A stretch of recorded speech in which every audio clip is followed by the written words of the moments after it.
magandang araw sa inyong lahat.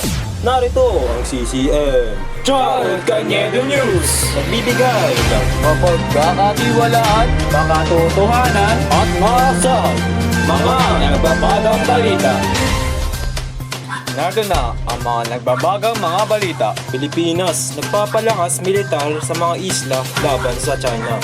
Biden nag-aalok ng pansamantalang tigil putukan sa Palestine. Pinakaabangang DC movies, Superman at the Batman 2.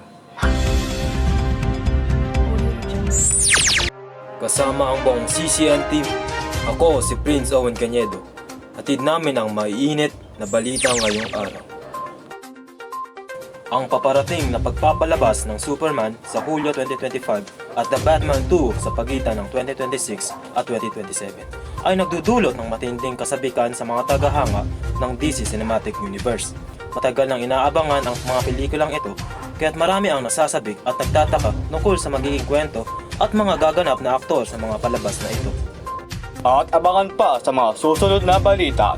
Dito lang yan sa CCN Charot Cañedo News, mapagkakatiwalaan, makatotohanan at maasahan mga balita. Feeling like it, eat it.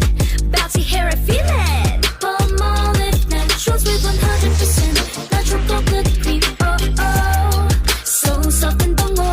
My hair got back, it's bounce, bounce, bounce. At nagbabalik ang CCN Charot Cañedo News. Dumako naman tayo sa mga susunod na balita. Ito ay hatid ni Prince Owen Cañedo. Maraming salamat, Pagulayan. Ito ang pahayag ni Pangulong Joe Biden. Ipinuri ni dating Pangulong Joe Biden ang tagumpay ng diplomasya na nagbunga ng pansamantalang tigil putukan sa pagitan ng Israel at Hamas. Mag-uulat, Prince Owen Cañedo. Back to you, CCN Station. Maraming salamat, Prince Owen Cañedo. At dumako naman tayo sa uling balita na iuulat ni Harold Helena.